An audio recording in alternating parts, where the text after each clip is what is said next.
If you've ever wondered, why does Ibrahim Traore walk around in all that military fatigue, with that heavy vest, with his gloves? It's because he realizes that as somebody who is now threatening the status quo, somebody who is now threatening neocolonialism, many people do not wish him well. And he must be able to, as much as is humanly possible, take some basic precautions, even as he lets God continue protecting him. This business of Africans not holding presidents accountable because they are from their community or for whatever reason must completely stop. And I mention that because now when you're looking at Traoré and when you're comparing their own president, you also deserve to have a president who is transformative, who is a servant leader. A few months ago, he did what many African presidents never do. He bought many tractors, hundreds of tractors, and said that because the economy in the country is horrible, these tractors are going to be fueled by the government, are going to be managed by the government, and they will provide free services for the thousands of farmers in Burkina Faso. How can we have millions displaced in the Sahel region? How can we have millions displaced in Sudan and in Congo? Millions dead over the last 10-15 years in these places and in other conflicts in Africa, and the African Union remains impotent.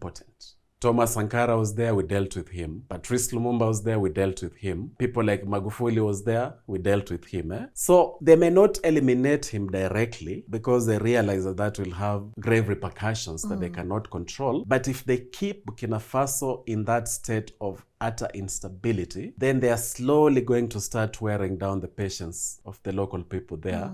And it becomes easier when these international media houses are perpetuating that narrative.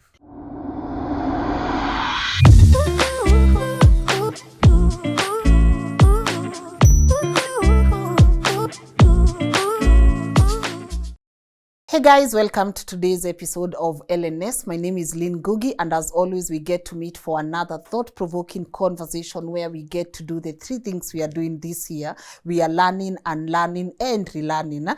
And obviously, I know there is no doubt that Burkina Faso's president, Ibrahim Traore, is one of the most admired president right now. And for some reasons, people tend to wonder why. I know he has also faced criticism because people have said that some of his tactics are there to solve a crisis but not maintain stability. But today I wanted us to have a conversation on what African leaders can be able to learn from this man who to many is doing an incredible job. And we have an amazing guest for us today. Not only is he a Pan-Africanist, but he has spoken a lot on matters social justice and injustices. He's also an environmentalist, and he will be taking us deeper on who really this man is. Is there anything to learn from him? Is there anything to unlearn from him? And what can we be able to relearn when it comes to matters African leaderships? I'm about to let him introduce himself. But before I do that, kindly allow me to say thank you so much to our partners of today's conversation, Kings Developers Limited. We have spoken about them for quite a while now on the show, and I've said if you're able to get yourself an apartment, why don't you talk to them? And also, if you want to invest and become an Airbnb owner, they have great apartments, Hapo Vintage. Check them out and call them. The numbers are on the screen. And also to say thank you so much to you guys for being active participants of our work. I was just telling my guests today before we started rolling, what a time to be alive in Africa right now. And I've always said, when we lose our fear, they lose their power. Africa is ours, to be honest, and this is our business right now. And if we don't hold our leaders accountable, the generation that will come after us will ask, you saw this happening and you said nothing. You said absolutely nothing. I don't want to be on that list of people who see things happening in this country or across the continent and not say anything. So I appreciate you for always watching and sharing this with your friends. And of course, my team that gets to put this work together. I've always said you get to see me in front of the camera, but if we were able to pan this the other way, you would see it takes an entire team to be able to put this work together. So shukran sana. And now, of course, without further ado, please allow me to let my guest today introduce himself. Sir, good morning. Good morning. How are you? I'm doing great, Lynn. I'm doing great. It's an So honor. happy to be here today. Yeah. Yes, This yes. is a great honor for me to Yes. have you on this platform. My pleasure. For me, I always say DJ is the man with the voice, but maybe there are people who have not seen you or Yes. they are seeing you for the very first time. So could you please introduce yourself and Yes. tell us what you do? All right. Yes. Thank you very much. My name's DJ Bwakali, and I like to say that I'm a Pan-Africanist, an African currently living in Kenya. And the reason I say that is because I believe that those post-Berlin borders, much as they're very much present in Africa today, but we need to make them irrelevant. We need to make them irrelevant. And one way of doing that is by psychologically realizing that we're African. And because we're African, nobody should ever divide us like they did 100 years ago, like they did much earlier. So it's my great joy to be here today. I'm also a writer. The reason I do that is there's this quip that Africa has no history. What they mean by that is because we do not often record our history. We do not often record our stories. So I cannot be able to quote what my great-great-grandfather said. And I'm sure he was wiser than Socrates. So it's a shame that Africa that used to be is often lost. But it is our duty, this generation of Africans, to actually bring back this Africa. Because Africa is a cradle of mankind. Here in East Africa is the specific cradle of mankind. So how can it be that the place where humanity began, we do not even have the riches that emanate from that absolutely amazing history? So the reason I'm a writer is so that I can keep recording these African stories, so that I can keep telling these African stories, I can keep writing them. And one of the reasons I'm so thrilled and happy to be here today is because what Lynn is doing is exactly the same thing, ensuring that the African story keeps going out there. So I'm looking forward to a great conversation. And to the French speakers out there, je m'appelle David, John Bwakali. Je suis trop content aujourd'hui parce que l'Afrique, il n'y a pas quelqu'un comme l'Afrique. There's nobody like Africa. So I look forward to an Africa where we're not going to be divided by these languages. An Africa where Swahili will either be spoken across Africa, or the English speakers will speak French as the French speakers speak English, because language also really divides us. So thanks a lot for having me. I don't know why I'm getting, I don't know why I'm getting a bit emotional right now. But yesterday, I found myself, me and my partner, we were rewatching a couple of movies. And one of them was Hotel Rwanda. And we are watching Hotel Rwanda, and we also watched Tears of the Sun, right? So Hotel Rwanda is a conversation for another day, because that is purely a misrepresentation of what happened. They took one person, they made him a hero in a place where so many people did so much for the country. But we are watching Tears of the Sun, and I remember that used to be one of my favorite movies, because I love Bruce Willis. But I'm watching it, and there are so many African issues, and we had to have a white army coming in Nigeria. It's a fictional movie, of course, but the way they filmed it, it was more of this white army, this white people, this group of soldiers that we have sent there are the ones who are going to solve these problems for ourselves. And that made me really sad to see how Africa has been presented, to see how our story has been told. That really makes me sad. So when I see people like you telling our story for what it is, honestly, for me, I like, take your flowers. That's really interesting. And I hope more people go back and start learning how to tell an African story, because there are so many ways our story has been told. I'll be demystifying some of those things here on the platform in a couple of weeks to come. But I really hated to see how that story was told. It broke my heart. And we have a story. We have an African story. Absolutely. And you're so right when you reference that, because here's the thing. Actually, I'm totally looking forward to bring out the story of Ibrahim Traore, but also a guy called Maurice Yameogo and a guy called Thomas Sankara. And I look forward to tying the African story to these three men. Starting with Maurice Yameogo, this was Burkina Faso's first president when it was still called Upper Volta. And this guy, when you study his life, when you study his presidency, when you juxtapose that with Thomas Sankara and juxtapose that with Ibrahim Traore, you get to see the trajectory that Africa has taken, the tragic trajectory, I call it. Because Maurice Yameogo, Lynn, is a guy who built a palace for himself, like a big, big palace. Burkina Faso, then known as Upper Volta, was just a young country that needed every penny, needed every coin to build a brand new country. But instead of focusing on that, Maurice Yameogo, he focused on building a palace for himself. Now, why do I begin by referencing that? Because today in Kenya, every Kenyan knows about Kilgoris, about the palace that has been built there. People may look at that and think that this is just a fancy building that the president has built. But when you compare Kilgoris, that palace, with Maurice Yameogo's palace 60 years ago, you begin to see where our leaders are in terms of their mentality, in terms of their mindset.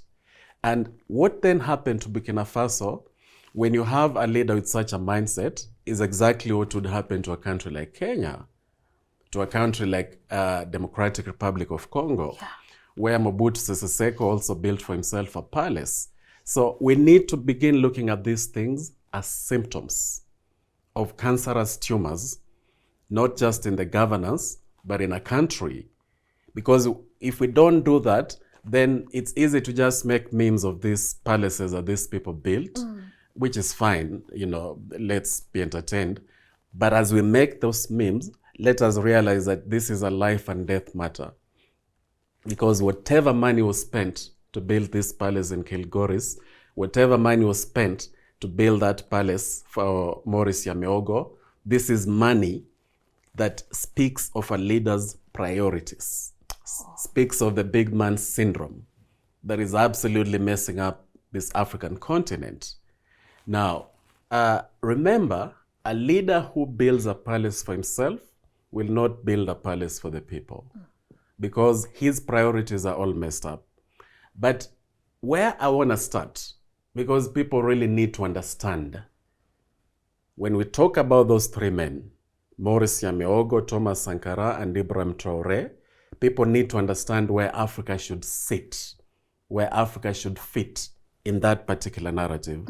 And the foundation of that, I'm going to take you back to something virtually every adult in this world has experienced, heartbreak. Anybody who has been in a toxic relationship knows how it can completely mess you up, knows how it gives you so many triggers, so many triggers, because these triggers remind you of a horrible relationship that almost messed you up, that actually destroyed you, that made you to become damaged goods, as sometimes they describe it. And the reason I'm talking about that is because Africa has been in toxic relationships for more than 700, 800 years.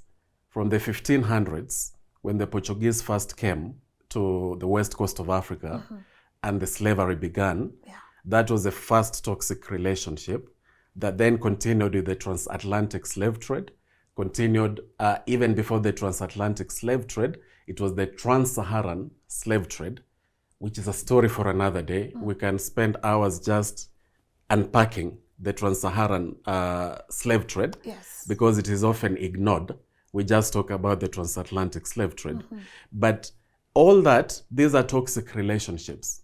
Then you bring in the colonialism. That's another toxic relationship.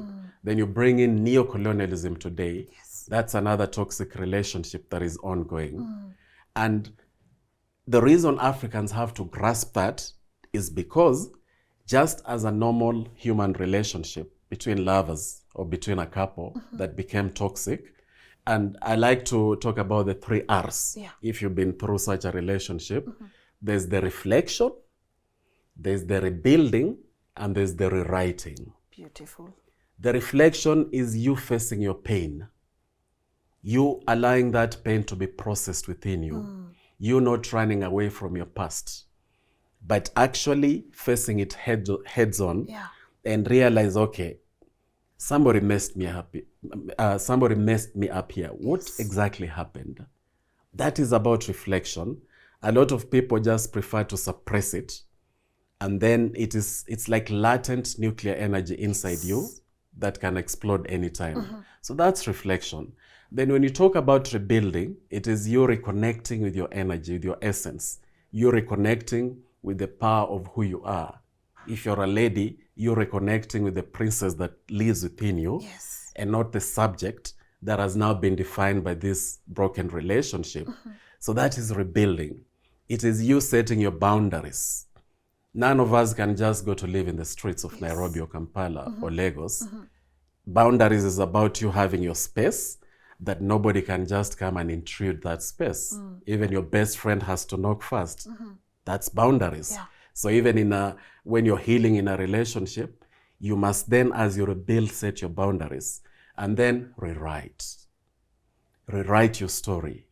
Rewrite your story. Rewrite your future. Now, there's a direct link between that and Africa, because reflection is part of what you and I are now doing. Right now. Yeah. When we were talking about Maurice Yamaogo and him building a palace, we are reflecting. When you're talking about the transatlantic slave trade, the trans-Saharan slave trade, when we are talking about the genocides, from the Namibia genocide perpetrated by the Germans to the Rwanda genocide, people like saying that this Rwandan genocide, this is a Hutu-Tutsi thing. But just like Sudan, just like DRC, that was also a proxy war that was enabled by so many things, starting from the Belgian to the French to the United Nations, you see. So we must be able to reflect. We must be able to really reflect and confront our painful past, which is why it is extremely important for us to continue documenting these things, to continue telling the horrors of these stories, so that we can collectively process that trauma, collectively process that pain. And then when you talk about rebuilding at the Africa level, when you talk about rebuilding and us setting our boundaries, us reconnecting with who we are, just now, Lynn, you're telling me about what's happening in Kenya in terms of Kenyans who are going to be shipped out to the Gulf states, to Saudi Arabia, to do jobs that, number one, pay them horribly. Number two, a substantial percentage of them end up dying in these places. Now, that is not rebuilding. We need to tell it to our leaders who are doing that is not rebuilding. That is further destruction. Because rebuilding is you building your space, making it productive. And in this scenario, it would be about ensuring that our economy is growing so much that the jobs are being created. The jobs are being created, the livelihoods are being lifted. Capital is coming into the country so that the amazing young people in this country who are super innovative can actually run small businesses, medium-sized businesses. When they do that, they create jobs. And that is what the government should be focusing on. That's rebuilding. But instead of rebuilding, the government is not doing that. It is destroying. So if it is actually destroying instead of rebuilding, how can they rewrite? They can't. What's there to rewrite? They can't. They can't completely rewrite. And Thomas Sankara, bless him, he used to say that let us invent the future that we want to see. So how can the Kenyan government invent a future that Kenyans deserve, that Africans deserve, if they are not even in touch with their past mistakes, if they are repeating those past mistakes? It's impossible. C'est pas possible. Impossible. Impossible. It's totally impossible, Lynn. That is the foundation I wanted our viewers and our fellow Africans to appreciate, that Africa has been in numerous toxic relationships, and we keep moving from one toxic relationship into another. And the time has come for Africa to stop doing that. A time has come for Africa to reflect on the pain of its past and let that embolden us. Let that encourage us, give us courage that we're not going to go back to that. And number two, Africa must then rebuild by reconnecting to the essence of who we are. Because man, we're the cradle of mankind. The African is extremely resilient. There's scientific evidence that even the pyramids in Egypt were built by Nubians, black Africans. To date, people do not know the technology those people used to build those pyramids. And this is not conspiracy theories. Anybody can go and research on these matters. And I reference that because it's about reconnecting with the power of who we are.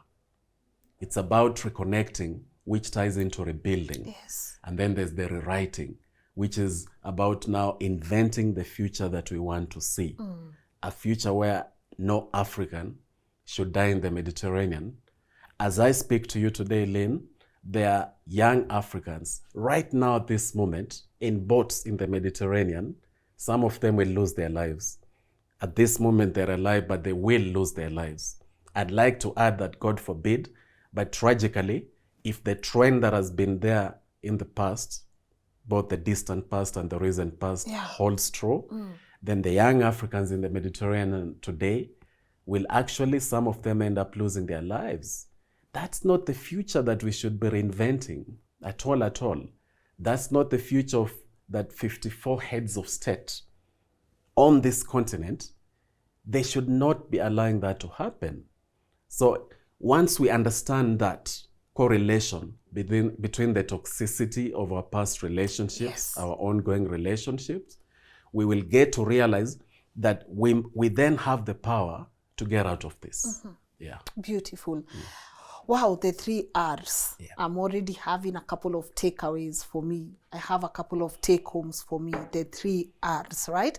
Do you think, because as you are talking, I'm looking at Traore, and I'm thinking, has this person mastered the power of the 3 R's, right? So do you think he has? And if he has, what are some of the things that he has done in his nation that we could learn from? What are things that African leaders can learn from this man? And first and foremost, do you think this is a man to be admired, or this is just an infatuation that will come and it will fade away pretty quick?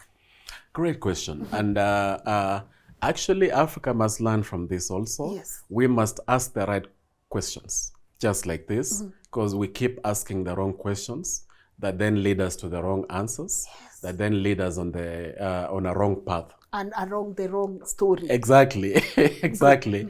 But a direct answer to your question, man, Ibrahim Traore, everybody who knows me knows that I'm a big fan. And I'm an even bigger fan of Thomas Sankara, who is the role model of Ibrahim Traore. And therein lies the first victory, that he has reflected. He was able to reflect on Thomas Sankara. He was able to reflect on Maurice Yameogo. And he decided, I'm not going to be like Maurice Yameogo. I'll be like Thomas Sankara. DJ, because Yes. 2 men Yes. who had an alcoholic father, one of them decided to become an alcoholic and the other one decided to stay away from alcohol. Exactly. He has reflected and he has chosen his hero. Yeah, absolutely. Absolutely. So he reflected, he chose his hero, and he's modeling his presidency after that. Now, the next point is very important for fans of Ibrahim Traore like you and I. He was also able to learn from Thomas Sankara's mistakes. And there's one that I'll talk about now. Why this is so important is because we need to warn our fellow Africans who support Ibrahim Traore, our fellow African revolutionaries, that there's only one God.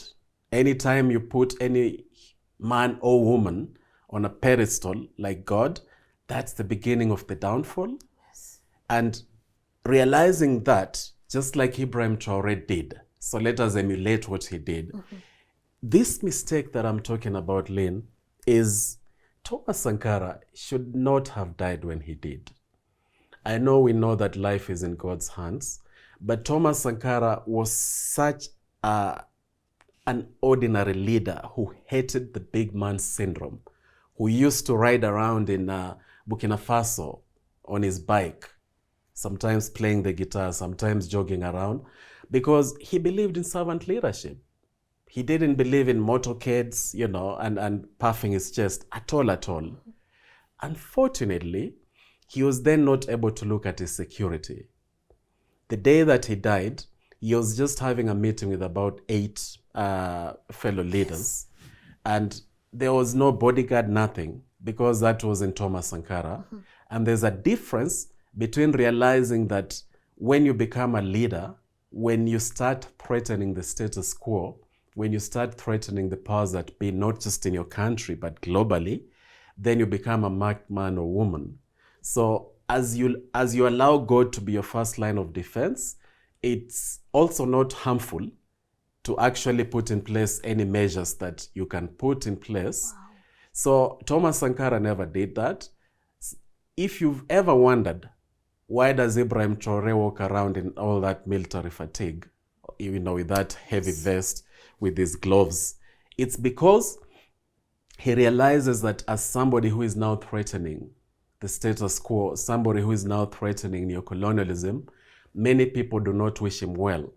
And he must be able to, as much as is humanly possible, take some basic precautions, even as he lets God continue protecting him. So you see, he didn't look at Thomas Sankara and say that I'm going to copy and paste everything. He realized that my hero died a very young man. Yes. If I can do things, if I can have the same leadership style, but take some precautions, if I have a few more years on this earth, then I can do a bit more good. Yes. You see? Yes. Now, that already proves that this is a man who wants the best, not just for his country, but also for Africa, because he's learning from the best. Yes. He's modeling his life after the very best. Having realized that, we've seen that he's super good in reflection. By the way, this guy was also in the army for several years, and he was able to experience everything that was going on in his country, from a dictatorship that was messing up the country to the first coup d'etat and a second coup d'etat, and then now the one that brought him to power. Yeah. Now, when it comes to rebuilding and rewriting, he still has a lot of work to do, and he cannot do it alone. In fact, my only fear for him is that now the expectation is so high that people think he can wave a magic wand. I'll give you an example. Yeah. A few months ago, he did what many African presidents never do. He bought many tractors, hundreds of tractors, and said that because the economy in the country is horrible, these tractors are going to be fueled by the government, are going to be managed by the government, and they will provide free services for the thousands of farmers in Burkina Faso. Wow. Totally free, well managed. And this is not a PR stunt. It's because he realizes that unless the farmers are able to till their land on time, unless they're able to then plant on time, they might miss out on the rainy seasons. Yes. And then everything collapses after that. So this is one of his interventions. Yes. Now, that is something that has to be built upon, because the money that is spent to buy these tractors is money that most African presidents spend to go out and stay, in some fancy locations out there. Or build palaces. Yeah, or build these palaces. For example, George Weah, as somebody who likes football, I'm a big fan of George Weah, the footballer. But do you know that in the final years of his presidency, there was a time George Weah spent so much time outside Liberia that the country was just on autopilot. You see, this is something that these people do. And when he was out there, he was spending a lot of money for the Liberians. Because when you're a president and you're outside the country, you're spending millions every day. Your security detail, you have to stay in presidential suits. And I give you that so that now juxtapose that with Ibrahim Traore. who the only time that he has left his country in the last 3 years, first of all, it was to go to Russia for the Russia-Africa Summit. And the second time, Lynn, was when he went to the inauguration of the Ghanaian president. Mahama. Yes. And this is a neighboring country. Otherwise, he spends his time in his country or in Mali or in Niger, which are also neighboring countries. Yeah. He does not keep going all over the place because he's saving that money to buy these tractors to use it on domestic policies. Yeah. You see? And that is something that I would like people to begin appreciating, the domestic policies that are making an actual difference, so that they understand when we say we support Ibrahim Traore, it's not some sort of infatuation that we have with the image of Ibrahim Traore, but it is because of the policies that he's now enacting. It is because of the servant leadership that is now showing. Yes. And that is exactly what Africa needs, because we want many more Africans to also say, like Ibrahim Traore, that we want our presidents to follow Ibrahim Traore's footsteps. Yes. The same way he followed Thomas Sankara's footsteps. Yeah. Beautiful. I love when you talk about some of the policies that he's implementing, because there are quite a few. What are some that have really fascinated you that these other leaders can learn from? Value addition, Lynn. One of Africa's biggest problems is value addition. Thank you. It's absolutely messed up that years and years and years after independence, actually we don't have independence. I'll come to that. Good. Years and years after independence, on paper, we still do not add value to our things. If you go to Paris and buy Kenyan coffee, Lynn, you will be shocked because it is absolutely amazing. But the same Kenyan coffee, the average Kenyan here cannot be able to purchase it because what we buy is like the cheapest quality that is leaving these factories. Yes, there are places you can find the expensive one, but you really have to search for it. Yes. And it speaks to the same thing of we do not add optimal value to our produce. And for example, Ibrahim Traore, now Burkina Faso is going to start producing tomato paste. It's going to start producing, it's already producing tomato paste that it will be exporting to different countries because he has also prioritized this matter of value addition to tomatoes. Something as simple as tomatoes. There's no rocket science there. No. Yeah. Easy. Yeah. And you march to any supermarket in Nairobi or Dar es Salaam if you're there, you know, or Johannesburg, South Africa, and you're going to see half the tomato paste there is imported. It's imported. And for everything that is imported, Africans need to understand that that is a job that has been exported to wherever this thing is imported from, you know. So when you walk around in the supermarket shelves and you find tomato paste that was imported, mayonnaise, whatever it is, realize that these are jobs that have gone to those countries, that have produced, that have added value to this thing and brought it over. Yes. You see, that's the tragedy of not adding value to our things and then exporting them. Sad. Yeah. The other thing, Lynn, the other thing that is absolutely amazing is gold. Burkina Faso is amongst the top 6 gold producers in Africa. Wow. But this gold has really benefited the people of Burkina Faso. The reason being that the gold refineries that were in Burkina Faso were either French-owned or at some point Chinese-owned or by both of them. You know, they were all foreign-owned. We welcome investors and capital, but when they have to come to do things that we can do for ourselves at the expense of our own foreign exchange revenue, then it's unacceptable. That becomes an issue. Yeah. And Ibrahim Traore has been able to set up local gold refineries that are now refining the Burkinabe gold, the Burkina Faso gold. And that alone is a seismic shift. It's a seismic shift because he's saying God gave us a natural resource that is called gold. And a small detour there, gold used to be what was backing up the dollars for decades, because gold is universally accepted as an instrument of value that we all agree on. Yeah. You see? But in 1972, Richard Nixon, the US president, changed that and said that the dollar will no longer be backed by the gold, but it will now be backed by government decree, fiat currency. And the reason I come to that is because one of the agendas of the West is to also dilute what Africa has. If gold ceases being as valuable as it has always been, because currency is not backed by gold, then we slowly start losing value there. But Ibrahim Traore is having none of that. Yeah. You know, he's adding value to this gold. He is ensuring that that value chain, that supply chain is not controlled by foreigners in a manner where the money goes into the pockets of a few people, but rather that value chain of the gold in Burkina Faso is now controlled by the Burkinabe themselves. Yes. Yeah.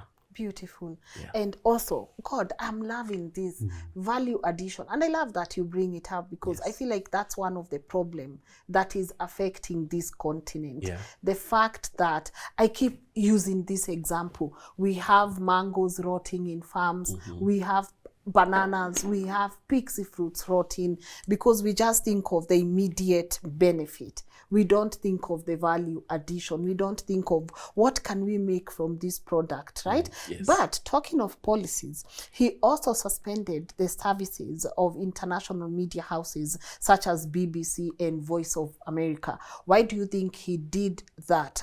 And do you think international media houses have played a role in kuleta, like in Swahili we say, bringing Africa behind, kuleta Africa nyuma? Yes, yes.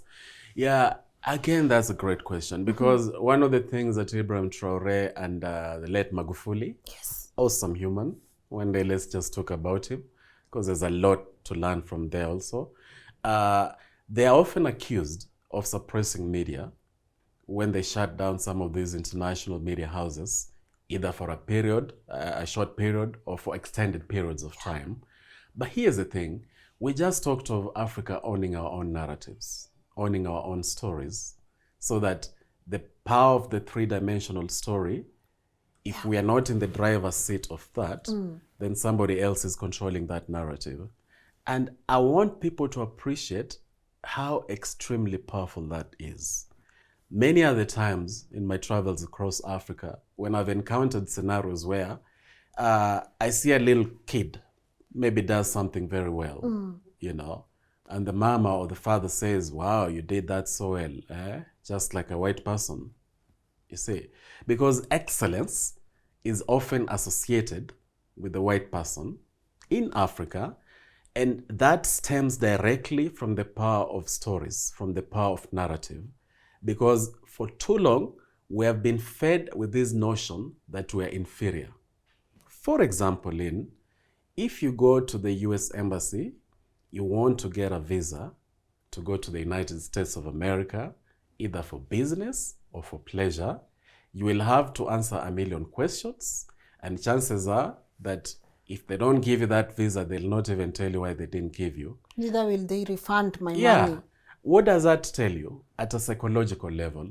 That you're not worthy to set foot in the United States of America. Because if you want to go to Uganda, you can go there anytime you want. Even South Africa, now you can go there anytime. So you see that story, how it is so multifaceted, whether it is us not being allowed to set foot in these countries as if we are criminals, whether it is media, like the movie you just told me about. By the way, Hollywood has been one of the best ambassadors of the United States of America to take their pop culture all over the world. So Hollywood has really perfected the art of storytelling in a manner that perpetuates the US agenda and yet stifles the African agenda. Yes. You see? Yes. And that's completely unacceptable. So that is a context within which Ibrahim Traore shut down some of these media houses, because now they were beginning to distort the story. They were beginning to distort the story so much that the millions of Africans who consume their content primarily from some of these media houses and people around the world would easily start believing that narrative because it is the only narrative available. And this is a wake-up call for Africa. For example, the Kenya Television Network, the Nation Media, I challenge these mainstream media houses. If they truly want the best for Africa, they must start sending correspondents across Africa to tell the story from their perspective. Because often the only source that many Africans have is this mainstream media that then Ibrahim Traore shut down, some of them. Yes. If they're distorting the story of what is happening. For example, one of the area that I need to warn Africans about this, one of the areas they are going to try to mess up what is happening in Burkina Faso is through the jihadist terrorism that is currently ongoing in the Sahel region. You know, to date, Lynn, nearly half of Burkina Faso, the Burkinabe people, they are living under the threat of these jihadists. Even Ibrahim Traore is not in control of almost half of his country, you know. So they are going to perfect using that so that they can continue destabilizing Burkina Faso and so that they can wear down the patience of the Burkinabe people. Because everybody has a breaking point. And there's what I call a collective breaking point.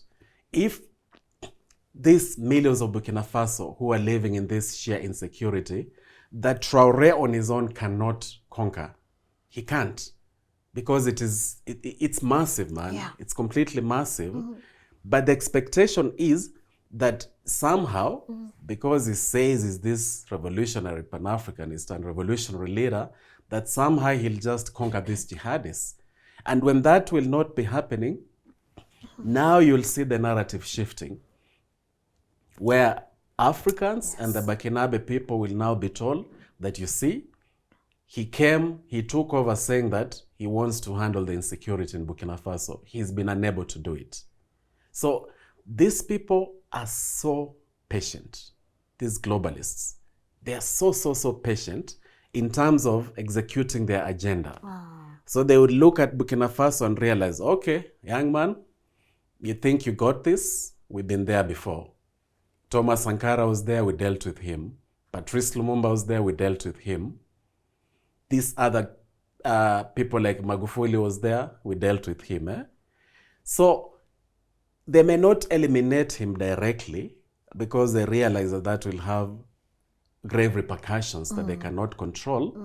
But if they keep Burkina Faso in that state of utter instability, then they are slowly going to start wearing down the patience of the local people there. And it becomes easier when these international media houses are perpetuating that narrative. Yeah. You see? So that is the context that happened. And for me, the challenge goes back to us, not just the mainstream media houses in Africa, to actually tell the African story in a much better way, but also to you and I, to do exactly what we're doing now. Because when people watch this, then they are able to begin appreciating the context within which Ibrahim Traore is operating in. And then, still on that particular media issue, the other thing that we can learn a little bit from Ibrahim Traore, and where he would also need to, with time, see how to improve that, is you see when you're buffeted from all sides. Even now, if you begin attacking me, you know, this shirt is not good for this media, you don't like the way I'm sitting, and if this comes, you know, continuously, of course I'm a human, and at some point I will lash out. You see? So as these things keep happening to Traore, if we do not stand by him, if we do not stand with him, at some point he may begin to lash out, and then in that state, potentially make mistakes that he wouldn't make if he was operating in a normal environment. Yes. So that, for example, if there are well-meaning media houses, especially African media houses, that happen to report stuff that is a bit unflattering to the regime, because nobody's perfect, even Sankara was not perfect, then it would be easier for him to lash out at that, when in fact he shouldn't, because these are not enemies, these are friends. So that's part of the slippery nature of where things are there now. Yeah. Beautiful. I love that you mentioned that he has traveled outside just few times, and one of them was Ghana. Yes. Why do you think Traore received that much reception in Ghana? Yes. And do you think, because some people also say some of the leaders, not leaders, politicians that went Yes. there were not accorded the same reception. Why Yes. do you think he stood out? And do you think he's starting to relate with African youths? Great question. And I'm gonna, really use a personal example there so that people can appreciate where this is coming from. A lot of people have childhood memories of when their mother or father comes home, they run to the door, they hug them, or the opposite, that when their father or mother, a lot of times it's the father, sadly, comes home, there's fear immediately, people scamper either to their rooms, or if you're living in only one room, you want to go out, but you can't because he has come, and it gets really uncomfortable. And here's the thing, the reason for the people who run after their parents and fall into their arms when they're still kids, it's because of that warmth. It's because they know that my mama got my back. My father has my back. Yes. They know that in that basket mama is carrying in her handbag, there's something there for me. There are cupcakes, or there's The candy. sweets. Yeah. Oh, the good old days. Exactly. Exactly. Hi, Mom. Exactly. Yeah. That's exactly what happened to me too. But for those who didn't go through such good experiences, they couldn't cheer their parent because it's like terror has come back home. Now, that answers your question of why he was received the way he was in Ghana, because Africans can see, they can watch and see that he is like that parent who comes back home to the kids, and the kids are celebrating because they know that now there's food on the table, now there are sweets, or now there's just laughter and joy. Because that's exactly what he's doing to the people of Burkina Faso. And Africans can see that. Now, when they compare that lane with what's going on in their own countries, the difference becomes like night and day. Yes. Totally like night and day. So when he showed up there, and the Ghanaians have been consuming this, remember the Ghanaians had been through so many problems for the previous 8 years that they had the former president. Yes. Actually, the darlings of the West in Africa, it was Ghana's former president and William Ruto, Kenya's current president. These two particularly stood out as the darlings of the West. That did not help the people of Ghana. That dalliance with the West, being in bed with the West, did not help the people of Ghana in any way, shape, or form. The debt was skyrocketing. The cedi, the Ghanaian currency, was losing currency. Ghana was just becoming a country where it is just nothing but utter struggle. Yes. So then comes in Mahama, who was president previously, before the immediate former president took over. So imagine people who are going through all that, and then they see this young guy from the next door country, a country that is smaller than Ghana, that is poorer than Ghana, but now there's more hope there.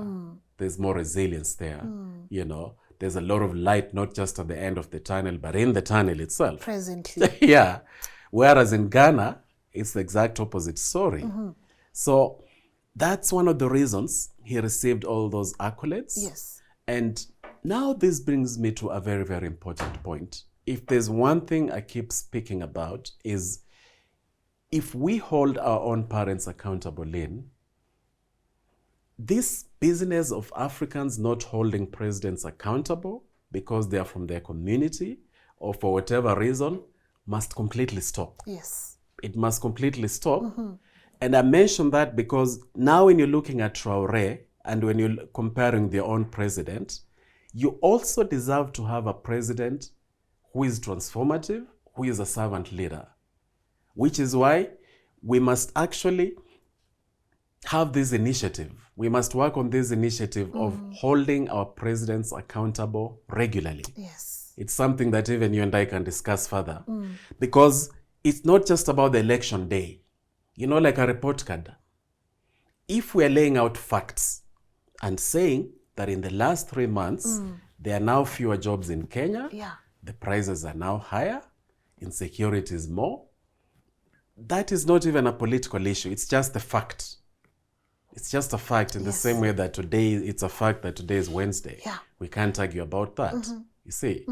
So that is a leaf to pick from Traoré, that we also deserve to have our own versions of Traoré in our respective countries.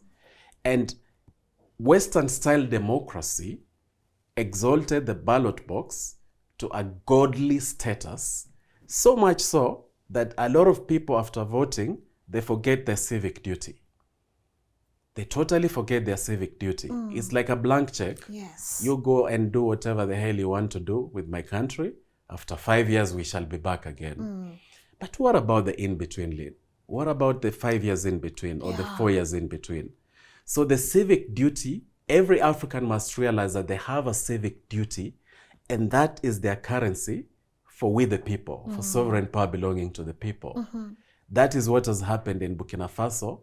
The people simply took back the power that belongs to them. Yes. And people can do that, of course, through the ballot box, like has happened in Botswana. You know, this guy defeated an incumbent president. It's not easy to do that in Africa or anywhere in the world. But Doma Boko, Botswana's current president, he defeated the incumbent president. And guess what? He is also a very simple dude. You know, he does not have the big man syndrome. So the people of Botswana became revolutionaries in the ballot box. I challenge Kenyans to also become revolutionaries in the ballot box in 2027 by ensuring that they completely break from the habits of the past, not just at the presidential level, but at the lowest possible level, the member of county assembly. They have to become revolutionaries in the ballot box or in the streets. Beautiful. It's one of those two. Yeah. So as they choose to do so, if they're going to become revolutionaries in the ballot box, then it is about realizing that Kenya has its own Ibrahim Traorés. At that member of county assembly level, at that presidential level, people have to realize that. Yes. Because again, it is not enough to look at Ibrahim Traoré and say, oh my God, what an amazing guy. It's not enough. It's okay to be inspired by that. But if you're not in Burkina Faso, you have to tell yourself, either I will get our own Ibrahim Traoré elected, or I will be the Ibrahim Traoré. Period. Yeah. Period. Or I will be the Ibrahim Traoré. Great. But another observation that I made in his leadership is the way he did away with the wigs, you know, the judges' wigs and all this Western look when it comes to the legality of things. Here in Kenya, obviously, and a lot of places in Africa, you are used to having a judge with his wig. But now in Burkina Faso, they're actually wearing a national costume. Why do you think he did that, and what role does it play in the decolonization of our minds as Africans? Perfect. Here's the thing. Assuming that your great-great-grandfather lived in the 1880s there, do you know they were not eating maize ugali? Yeah. Because maize is fairly recent in Kenya and several other parts of Africa. The reason I start as an answer with that as an answer to your question, if they were not eating maize ugali, which ugali do you think they were eating? Yams and the pounded some yams, millet, some millet, sorghum, and rice was not even there. Yeah, wheat was not there. Even there.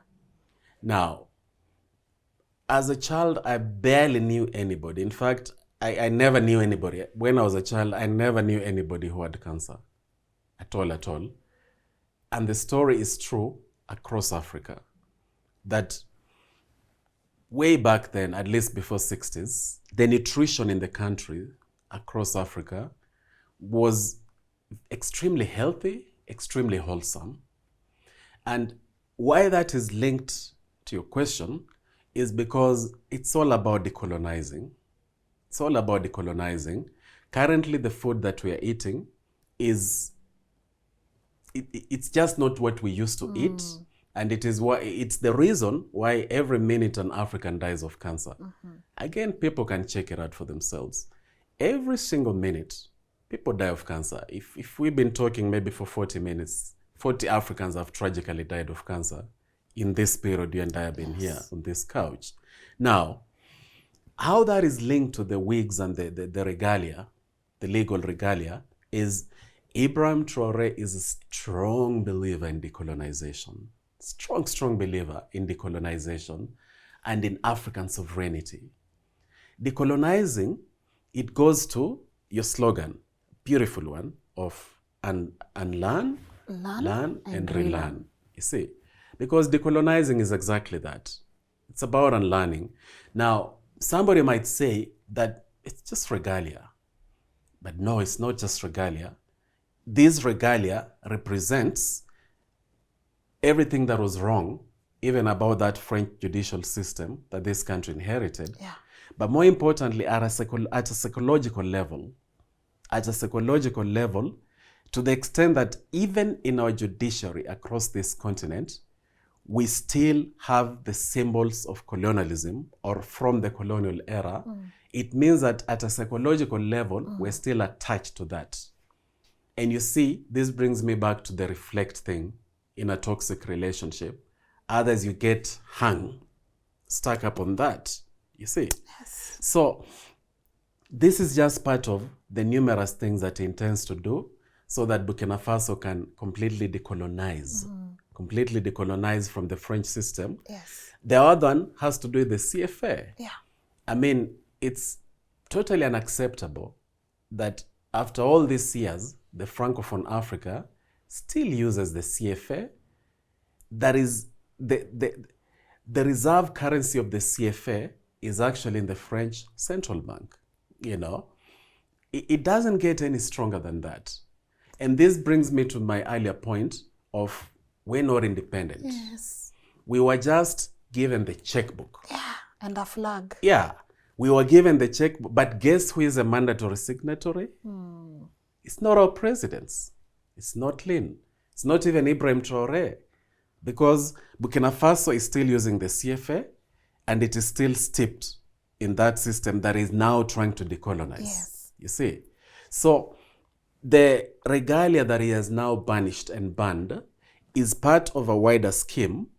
The next thing you're going to be seeing in the coming months or year or so is Burkina Faso is also taking steps to walk away from the CFA.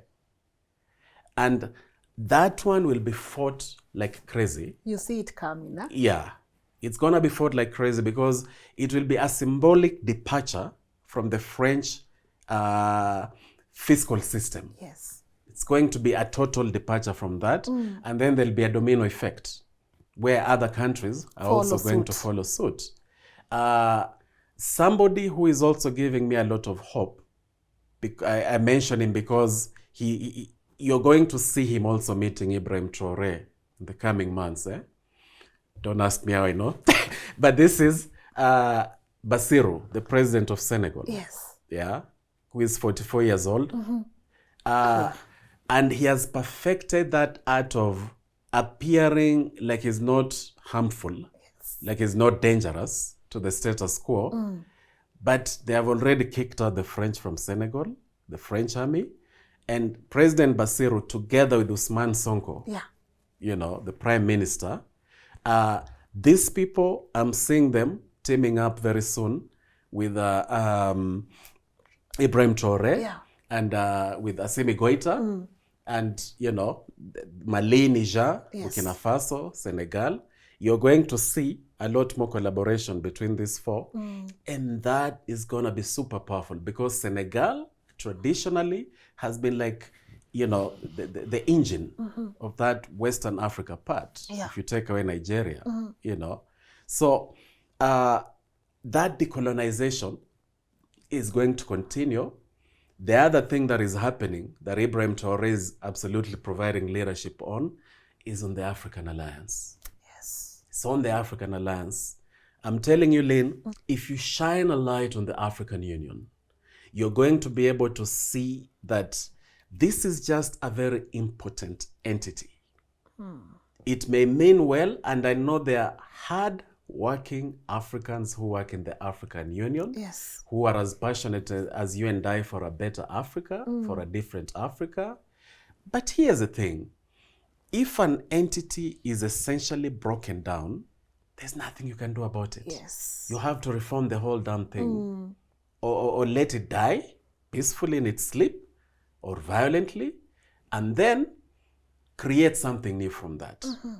And I reference that because the African Alliance that now only has 3 countries, Burkina Faso, Niger, and Mali. And Mali. Yeah. Those countries must spread. That must spread. In fact, my prayer and my challenge to Senegal is that they need to join this African Alliance. Ghana, Mahama seems like, like he wants to be a different kind of leader in his second reincarnation. Yeah. He should also join. Yes. And this will begin to jolt the African Union.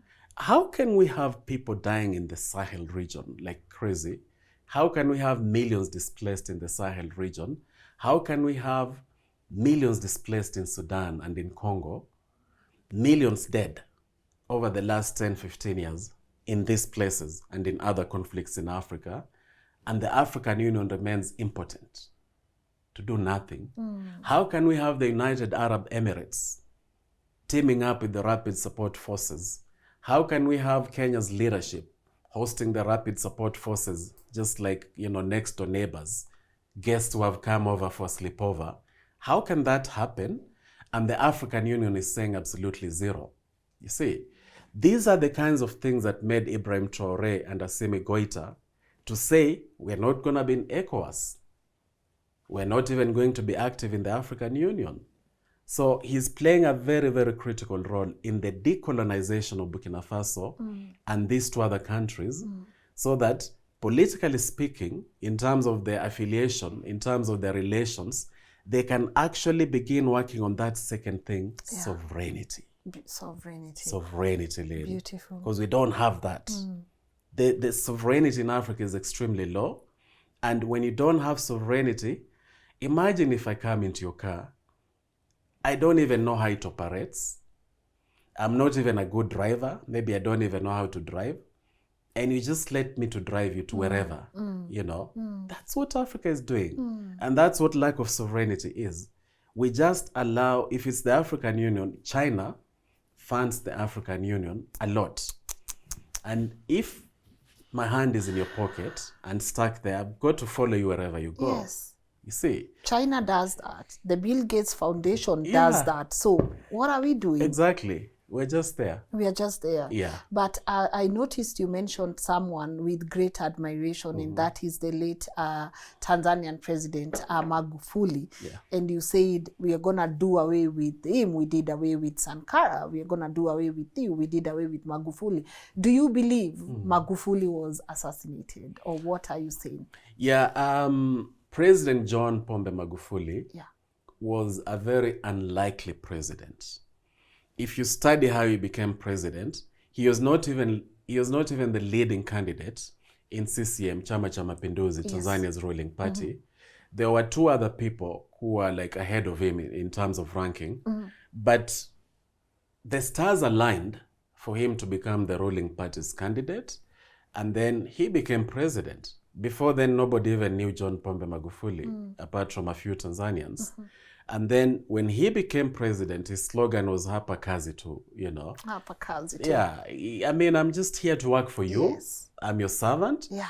And just like Traore, that's why I mentioned them in the same breath. Just like Traore, Magufuli rarely left Tanzania till the day he died. When he did leave Tanzania for the first time, it was to go to Ethiopia for the African Union meeting, assembly over there. And guess what? He just sat like other passengers He did not even have a presidential jet to take him to Ethiopia. And he used to send Mama Samia, the current president, to the United Nations for many of those general assemblies. He wouldn't even go there because he believed, I don't have to go. I don't have to delegate. Yeah. So then Magufuli, he was a strong believer in sovereignty, just like Traore, just like Sankara, just like Basiru currently, just like Duma Boko. I mentioned these others because now we need to build a critical mass of transformative leaders across Africa. So President John Pombe Magufuli was a strong believer in sovereignty, so much so that he renegotiated the gold processing, the gold mining in Tanzania. He totally renegotiated that with a company called Acacia. Yes. And Tanzania was able to get $200 million more. He was able to negotiate for a much bigger percentage. He called them out on their BS, where they were just taking raw material. Yeah, raw material. But hidden that raw material was gold, actual gold. You know, a lot of those things were happening because of the corrupt ruling elite in Tanzania at the time, pre-Magufuli, colluding with these people. And he stopped that. But the other thing that Magufuli did is exactly what also Sankara did during his time. You see, these people realized that at the end of the day, as Martin Luther King Jr. used to say, I cannot write your back unless you bend over. If you're just standing tall, I mean, it's not even physically possible for me to ride your back. So President Magufuli realized that a lot of Tanzanian leaders kept bending over for the corrupt people to then ride their backs and siphon funds, public funds. That's why he kept firing people, left, right, center. And Tanzania, the economy of Tanzania, again, let people research so that they can see this for themselves. Tanzania's economy began growing like crazy. Tanzania's ranking in the Transparency International list started rising because corruption was going down, down, down, down. And then, of course, COVID happened. And I know you've had sessions here about COVID and vaccinations and all that. But what Magufuli used to say is that I am not opposed to vaccines, but let's make our vaccines. I'm not opposed to the masks. Let's make ours. Let's make ours. Because when COVID started, initially Africa was actually importing all those things, including the masks, surprisingly. Yes. Yeah, but you're saying, let us make all these things. And then you're saying, telling people, just eat right. You know, Africans were not that affected by this thing. Now, history has vindicated him. Yes. History has completely vindicated him. The haters like claiming that he was opposed to science. He was a scientist. The dude had a PhD that he never bragged about, like Kenya's president. Yeah. He had a PhD, Magufuli, in chemistry. Do you remember how crazy chemistry was? Oh, dear. Yeah. I mean, having a PhD in chemistry, yes, he was extremely intelligent, an amazing scholar. Yeah. And he understood that, number one, when you have decolonized Africa's nutrition, when your immune system is doing great, you know, you cannot just follow people blindly. Let's make our vaccines so that we see, you know, what's going into these vaccines. Let's make our masks. And all that, the driving fuel of all that was sovereignty. In a single word, it was sovereignty. Because sovereignty is when you're in control of your own affairs, you know, to just put it blindly. And he kept insisting on that. So whether it was the vaccines, whether it was the gold, you know, whatever it was, he was like, it's about sovereignty. Yes. And I'm not going to waste the money of Tanzanians to undermine our sovereignty in the name of global cooperation. Yes. Now, when Magufuli did all that, we all know that he then died mysteriously. And it's something I've researched a lot on. For me, there are more questions than answers, a lot more questions than answers. Even when Mama Samia Suluhu then announced his death, she did not provide conclusive information on what then happened. They just kept saying that he's been having heart problems, you see. But when you study Magufuli's speeches in the final year before he passed on, you see a man who seems to have a premonition of what is coming, you know. You see a man who at some point feels almost like, man, can I handle this alone? Because the weight of responsibility was absolutely crazy, especially when your fellow presidents are not sharing your attitude, your perspectives, you know. Vision. Yeah, they're not sharing it at all. So, for me, it's about joining the dots. Yeah. And when I look at Patrice Lumumba, and now it is proven that the CIA, the Central Intelligence Agency of the United States of America, orchestrated the assassination of Patrice Lumumba. The US Senate itself has a report that backs up what I'm saying.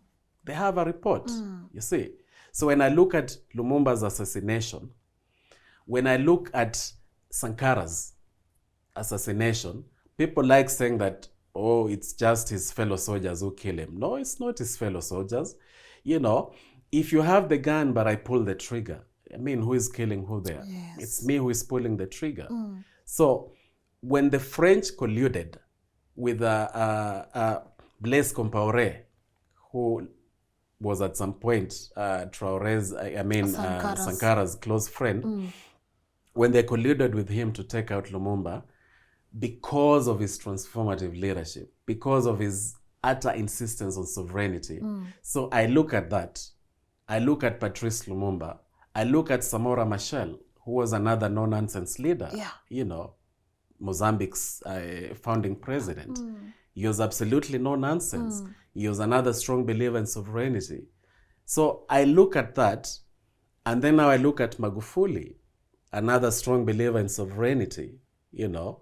For me, it is extremely important for a public inquiry into John Pombe Magufuli's death to be held and to be led by independent, impartial people, that Africans need to have a say over those people. Because if we don't do that, then what happened to Lumumba will also happen to Magufuli, where to date, the vast majority of Africans and people in the world do not know that he was assassinated through the unholy alliance of the CIA and Belgium. They don't know that. They don't know. We don't know our stories. So that is tragic. It's totally tragic. It is. So we cannot allow the same for Magufuli. If this public inquiry into his death then reveals, beyond any reasonable doubt, that he died of a heart problem, then we will... We'll be okay. Close on it. Exactly. We'll say that now we have closure. You see. But until they do that, we don't have closure. And as long as we don't have closure, we make it easier for them to repeat things like those with other people, other transformative leaders. Yes. All right. Let's bring it closer home. Our president here in Kenya, William Ruto, as you said, not only was he a darling of the West, but when he came to power, he seemed to have had favor from even other people in Africa. I remember he would speak and his speeches would be shared across Africa. Listen to this guy, the way he speaks, his posture, authority. This might even be the next Sankara. This might be the guy that frees Africa from all this. But now all that has faded. The same Africans who are praising him are the same Africans who are highly criticizing him. What went wrong?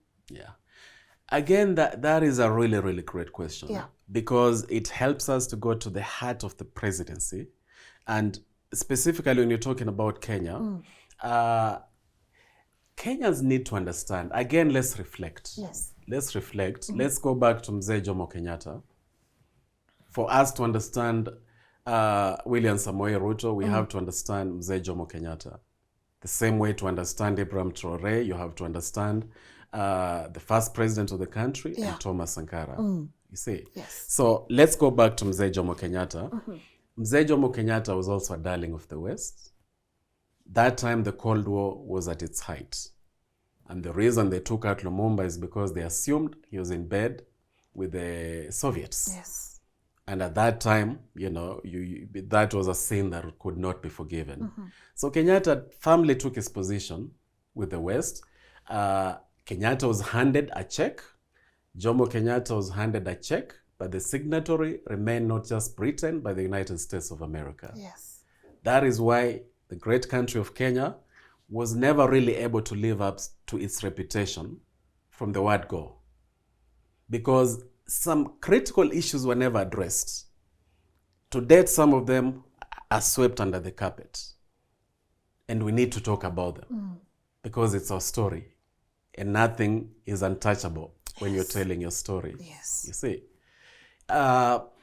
in the 1920s, 30s, 1910s, 20s, and 30s, there, a third of Kenya's arable land was in the hands of the white settlers.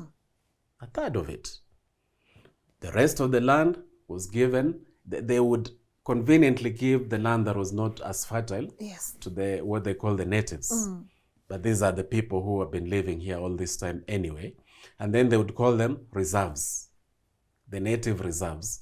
That's why to date, if you talk to older folks, maybe 80 years and above, they refer to rural areas as reserve, you know, because they still have that word reserve. So Kenyans already psychologically were put in that state of now thinking that that's your reserve, you know. We've given you a little bit of that. That's for you native people to live there. And all these things, Lynn, were then handled by Mzee Jomo Kenyatta. You know, he did not face the bull head on, not to kick out white settlers, but to address that issue properly. Yes. Whether it is willing buyer, willing seller, or whatever it is, it was not handled. Now, the Britons who are watching this and are historians might be very quick to tell me that, oh, Britain actually gave some money to fund the willing buyer, willing seller thing. Yes, they did. It was far from enough. And that is in fact not what we wanted. You know, we needed to have an honest conversation that if my great-great-grandfather owned this land and then you took it, what's going to happen here? You know, actually, maybe you should compensate me for the time that you used my land. Or live. Or live. Yeah. So now, what I was coming to is this. When that money was given, a lot of that money was just corruptly used by the regime at the time. You see, either they bought some of this land and gave it to their cronies or took it for themselves, and corruption in the country became completely entrenched. Yet at the same time, Mzee Jomo Kenyatta to date is still perceived around the world as one of Africa's great revolutionaries. Is he though? No, he's not. Good. Just on the basis of what I've explained now, he's absolutely not. But now you begin to see how that ties into William Ruto, who also, just like Mzee Kenyatta, was able to really wield propaganda expertly, so that he started coming forth as this revolutionary African leader, saying that never again are we going to be packed in buses when we go to these summits out there. Fast forward a few years later, he's seated in a bus. Comfortably. Yeah. So he was able... You see what I mean? Yeah. But he was able, you know, to his perverted credit, William Ruto was able to... He understood the power of storytelling. And propaganda is a powerful weapon in storytelling. And he told his story in such a manner that in his first few months, he begins appearing like this amazing leader. Yeah. Just like Kenyatta did back then. You see, because the reason Kenyatta continues being perceived as a revolutionary African leader is because he also perfected storytelling back then. You know, saying how the white people must go home, you know, but he's in bed with the same white people. You know, saying how we want a new Kenya that is free from corruption, disease, and ignorance. I think those were the three things he kept saying we're fighting against. But at the same time, is a lot of corruption, you see. So that duality of how they wanted the public to perceive them is something that William Ruto simply borrowed a page from that and then perfected that art, so much so that Africans were initially hoodwinked, and they were thanking Kenyans for giving us this great leader. But the beauty of these things, Lynn, is that you cannot hide who you really are. You just cannot hide who you really are. At all. You see, That's why for Magufuli, we saw who he was and we knew him by his fruits. Now, in this scenario, my prayer is that Kenyans have also woken up, because for too long, Kenya was characterized by reactionary politics, where if people now do not like either Mzee Odinga or Mzee Kenyatta, the son now, Uhuru, Yes. then they vote in protest Of. that, not for. Yes. You see, I remember one of my first times, I always tell people during the election cycle that even if yours will be the sole vote for the person you're voting for, it is a seed you've planted. So why Kenyans need to take responsibility for the man that then became William Ruto is because even if there was a measure of rigging in the elections, the truth is that millions of people did vote for him, did buy that story, but they have a chance to redeem themselves. They have a chance to redeem themselves. Like Botswana. Exactly. By ensuring that now when they cast that ballot, as I said earlier, Yes. cast that ballot as a revolutionary. Cast that ballot knowing that this is going to change my family's life, and this is about the character of the person that I'm voting for, the vision of the person that I'm voting for. But the danger that we still have is we must be sure that the electorate is again not going to fall for the same old. And this means that even at the governor level, at the senator level, at the MP level, I challenge Kenyans to ask themselves, if the member of parliament I'm going to vote for is a person who will save this country by ensuring they cast a vote in parliament that will kill a finance bill that should not be there, can this person be that one? Because if your answer is no, then you have no business voting for that person, irrespective of the party they belong to.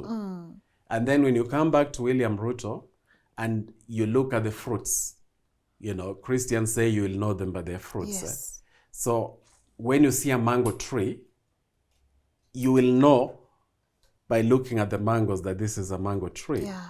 So when you look at things like RSF in Kenya, RSF, Lynn, in 2000, just yesterday I was talking to these Sudanese who had to flee from Sudan, whose parents had to endure a lot of tyranny, who had to be evacuated from Khartoum in 2023, April 15th, when this war started.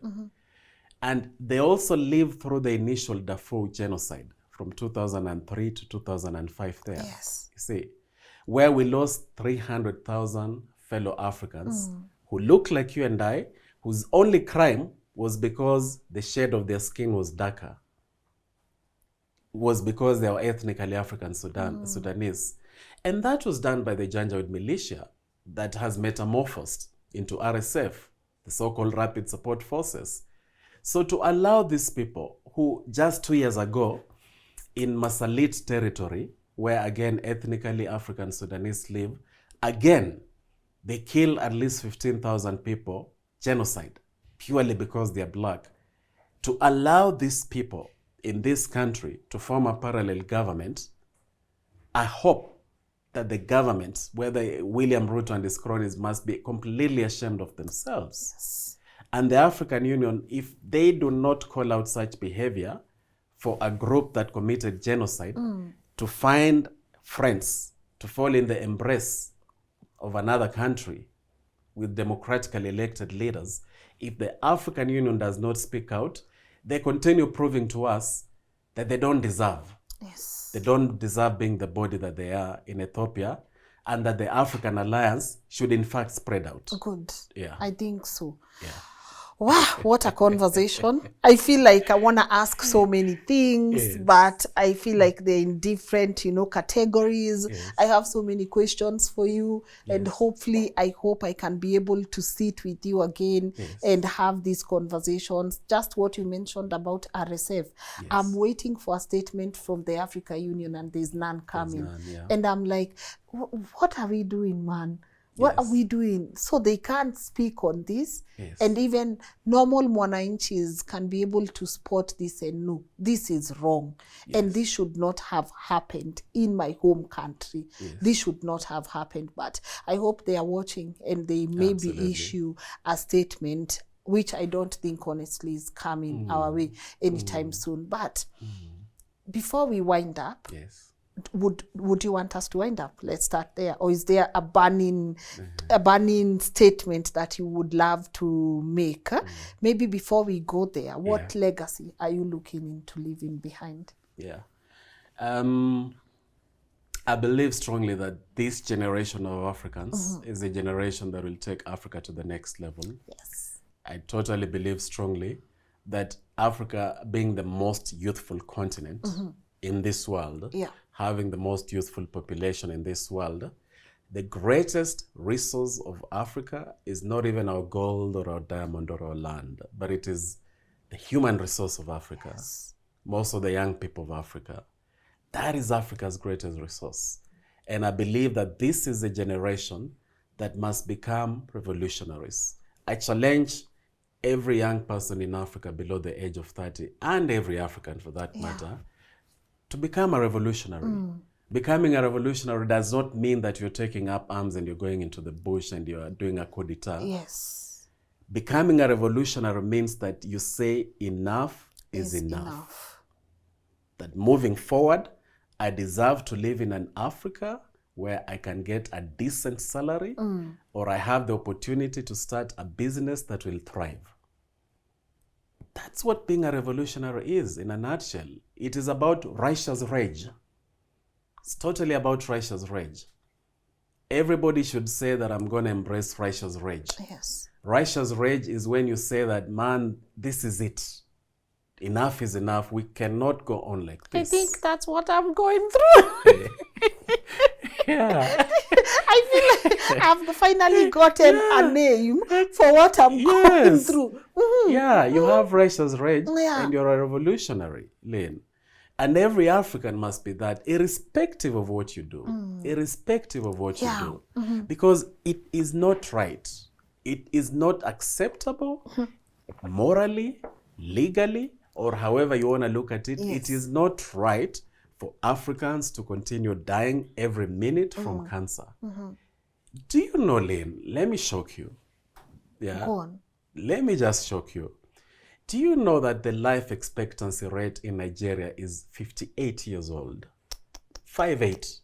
The life expectancy in Nigeria. An African country. Yeah. Africa's most populous country. And the life expectancy rate in Sweden, in the Scandinavia, on average, it's about 89 years old. Which means that in this generation, Swedes, and many Europeans for that matter, are living almost 30 years more than Africans. And the reason these Africans are dying before their time is, number one, the cancer that I've talked about. Their lifestyle diseases, their fatal diseases that are now running rampant in Africa because of a host of things, whether it is processed food with too much sugar. Actually, the day Africans realize that on your plate at home, right there are missiles that are killing you more than the missiles that are killing Africans in the battlefields. The day we realize that, we'll decolonize our food completely. Do you also know that that life expectancy, of course, the other reason is because of all these conflicts in Africa. Sudan, 2 years, hundreds of thousands dead. Congo, over 15, 20 years, millions dead. Mozambique, as we speak, there's a crazy conflict that is still ongoing in Mozambique. The Sahel region, same story. Go to Somalia, same story. Go to Nigeria and Boko Haram. So when you begin to realize that some of these things have been funded through US foreign policy, then you have to smell the coffee and wake up. Africans must smell the coffee and wake up and say that enough is enough, man. We cannot have our Africans dying 30 years before Europeans are dying. We can't. We just can't. It's unacceptable. It's totally unacceptable. And even for those who are alive, the other crisis that is across this continent that is often hid in data, in statistics. My own take is that the rate of unemployment in Africa is at least 80%. At least 80%. But if you look at the formal statistics, they're going to tell you in Kenya, they say 12 or 13%. Yeah. You know, they like to water it down. They like to make it sound like we're not doing that bad. But at least 80% of Africans, of course, are unemployed. Yes. Or underemployed. Because if you're earning 200 shillings every day, what's that going to help you? Yet, many of your friends, somebody who earns 200 shillings per day in Kenya, an equivalent of about $1.5 for those who don't understand the shillings, an African who is earning about $1.5 per day, many of their friends are wishing to have that job or that business because then they're getting exactly zero. You see? Now, that's what I call just surviving. You're dead even though you're still living. Because if you can only see here, if you have to struggle about your next meal, your next rent, if that's the mindset, if that's the place where you are, then you cannot really live. You cannot really plan for your bright future. Yeah. You can't. Yeah. The other day, we happened to be in Nyeri, and I remember this guy, I think he was 30 maybe, saying that 80% of the young people in Nyeri are not even getting married because they can't afford to get married. See, he said it. There was a little bit of a laughter in the room, but that is what I mean by people who are dead even though they are living. Yes. Now, that is not acceptable. Yeah. If you are still going to look at potential presidents and still vote for them based on your own machinations, Yes. or based on the lies they tell you, then you're not a revolutionary. We are saying that every African should be a revolutionary by ensuring that either they vote in transformative presidents and leaders, or they become the transformative presidents who should be voted in. Beautiful. One of those two. If Africans do that, our governance is going to be radically different. Yes. We're going to end up with many more Ibrahim Traorés, many more Thomas Sankaras, many more John Pombe Magufulis, many more Duma Bokos. At least now we have Duma Boko, but we have to hold him accountable. Because sometimes people start off great. And then? Yeah, and then they steer away. We know some. Yeah. Great. Huh? Wow. God, I don't want to let you go. You see, again, the more you talk, the more questions I have. But I hope you accept our invite once again on the platform, where I can be able to also gauge the feedback from our audience on this and also see what are some of the conversations they would also want to have with you, because I feel like there is a lot. And as you said, we must be able to tell our story. Our story, and the right story. Exactly. Because there are so many stories, but is this the right narrative that we are sharing with our children? Yeah. But I appreciate you. I don't want to let you go. If you have anything that you feel, Lynn, I can't leave this conversation without stating, feel free. Yes. Thank you very much. Two things that I want to say. Yes. The first thing, that's my camera. Yes, that's your camera. Yeah. The first thing I want to say is that Thomas Sankara used to say that I hear the loud roar of women's silence. He was one of the best gender activists, even before the West were talking about gender. And when he said that, he was referencing the amazing power and resilience of the African woman. And I think someone like Lynn Ngugi here exemplifies the power of the African woman. A time has come for this generation of Africans to empower all Africans, for women to totally rise up. Thomas Sankara should now not hear the loud roar of women's silence. He should actually now hear the loud roar of women. Yes. Silence aside, he needs to hear the loud roar of women. Yes. And when that happens, Angola used to have a queen back in the day, hundreds of years ago, and she was so powerful. A country like Kenya had people like Mekatilili Wameza, another warrior, powerful woman. So a time has come when the African woman must roar, must be able to roar so much that they change this continent forever. Because Africa being the cradle of mankind means that the African woman is the mother of mankind. And if the African woman is the mother of mankind, then she's so powerful. She's extremely powerful. And the time has come to wield that power. And then to the rest of Africans, the African man must also rise to the challenge of what it means to be an African man. The African man, as I said earlier, must be able to look back at history, must be able to realize that he needs to reconnect with the king within.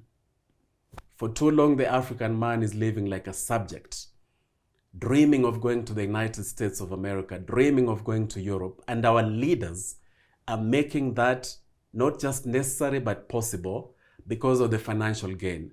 The African man must say that I will build and rebuild Africa with my bare hands and with my mind. And when we do that, I'm telling you, Africa is rising, and this is the generation to bring it home. Gosh, thank you. What a parting shot. What a parting shot. What a parting shot. And thank you for what you've said also towards women's voice. It's International Women's Month.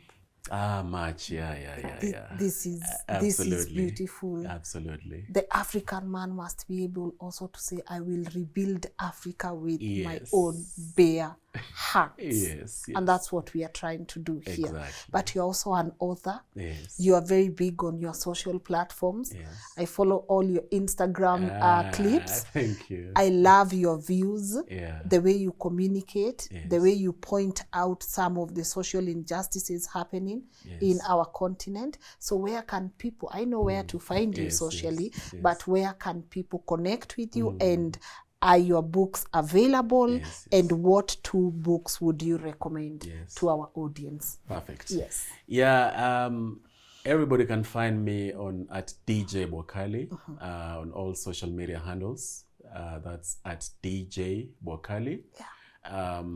I also urge everybody to just Google a book called Wisdom Whispers from Historic African Leaders. That's Wisdom Whispers from Historic African Leaders.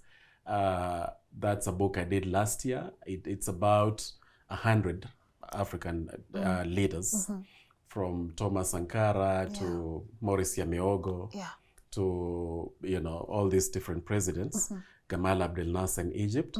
And what I did is I answered the question, what are the lessons that contemporary Africa can learn, both from the mistakes and the strengths of these leaders? Beautiful. So that's part of the reflection. Yes. Yeah, that is very, very critical. So that's a book people can buy. I highly recommend, if people have not read a book that is written by somebody called Dr. Walter Rodney. Yeah. It's called How Europe Underdeveloped Africa. I highly recommend that you read that book, because this book was written almost 60 years ago. Yeah. But the things it talks about are as relevant today as they were back then. So that's a starting point, that How Europe Underdeveloped Africa. Yeah. When you read that book, it will jolt you to action. Another book that folks can read is a book called Dead Aid. Yeah. Because Africa keeps getting aid that doesn't help Africa in any way, shape, or form. So a lady called Moyo, M-O-Y-O, she wrote a book called Dead Aid. Yeah. So that one will give you a sense of how messed up the whole fiscal and monetary system globally is, and how we need to get out of that.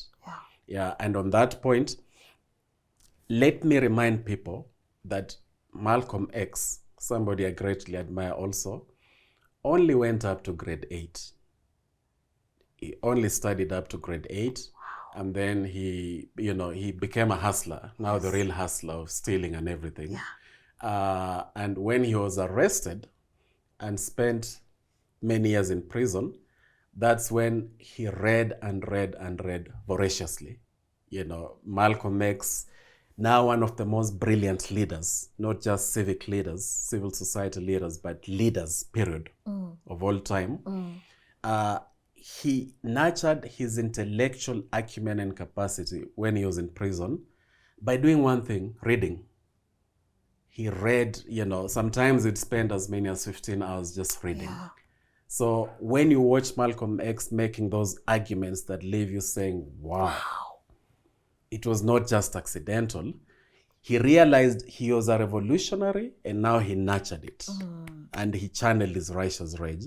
Same thing to Patrice Lumumba. Yeah. He only did up to primary level. Patrice Lumumba never went to no high school. But just like Malcolm X, he also read and read and read. So I urge fellow Africans, decolonize your education, decolonize your learning by just being a voracious reader and consumer of information and knowledge. Yeah. Because it is when we do that we keep nurturing our intellectual revolutionary skills that will then fuel our struggle. Yeah. Beautiful. Thank you, DJ. It's been an honor having this conversation with you, and I appreciate you for the recommendations. I'm pretty sure I'm going to get the one by Moyo. I'm pretty sure I'm going to get that one, Dead Aid. And also, just having these conversations I think it's the beginning of something beautiful. This is the beginning of us decolonizing our mind, because that's not what they want us to do.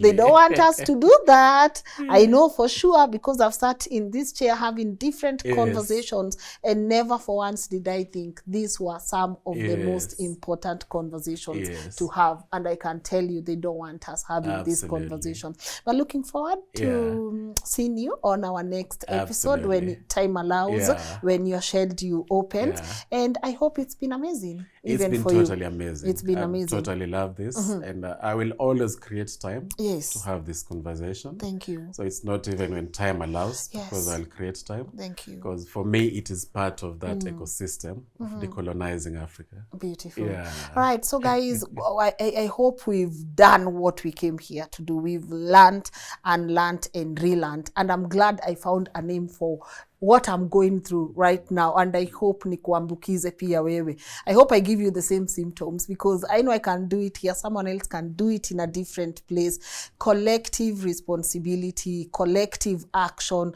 and I know something good is going to come from us having these conversations. But let me know what your take home has been. Mine are a lot of take homes for me, but as always, I value your feedback. So on the comment section, how about you tell me what your take home has been, what has stood out for you on this conversation, and what are some of future topics you would love to have me and DJ have on this platform. Remember, by the way, you guys commenting and sharing your feedback, it's the best way to curate content for our team here. I always say it's a journey that we've been working together. So always remember, your feedback is important, because it helps us curate these conversations for you. But thank you so much for tuning in.